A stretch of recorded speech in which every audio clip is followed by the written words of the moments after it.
เฮาน่ะ40 กว่าปีเฮ้ยสิบ่แตกไหนเฮาก็มาแตกกับปี2 ปีนี่แตกเห็นยังมันเหิงเนาะย่ำคือกันลาบเท่านะฟักแล้วฟักอีกจนแหลกบรรจกมันเลยแตกแล้วเพิ่นเฮาปฏิเวทย่ำบ่ถอยได้แตกสภาพว่าปกติของอาจารย์นี่ไอ้ยามทรงอยู่นี่มันสิบ่ค่อยทรงออกทางนอกหรือบ่ติดข้างในอาจารย์ ส่งนั่นแหละ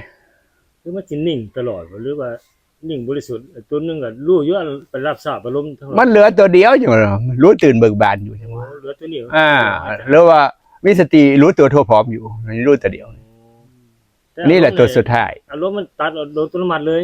มันต้องไปถามคันตัวนี้มีแล้วจะว่าโตทำให้เกิดก่อนตัวสิเข้าใจคันทำตัวนี้เกิดตัวสิเข้าใจแล้วว่ามันเป็นยังไงมันว่างในใดมันรุดในใดคันบอกเข้าใจว่าในใดตัวก็งงอยู่นั่นแหละจะว่าทำให้สติให้มันบริบูรณ์ก่อนเดี๋ยวตัวจะรู้เองมันจะตัวสุดท้ายอันศีลก็เป็นพื้นฐานทานก็เป็นพื้นฐานศีลก็เป็นพื้นฐานสมาธิก็เป็นฐานปัญญาสติปัญญาจบอยู่ตรงนั้นน่ะเข้าใจแล้วว่าจบไหนตัวหันรู้เองหันตัวเองให้มันต่อเนื่องได้เราจะเข้าใจ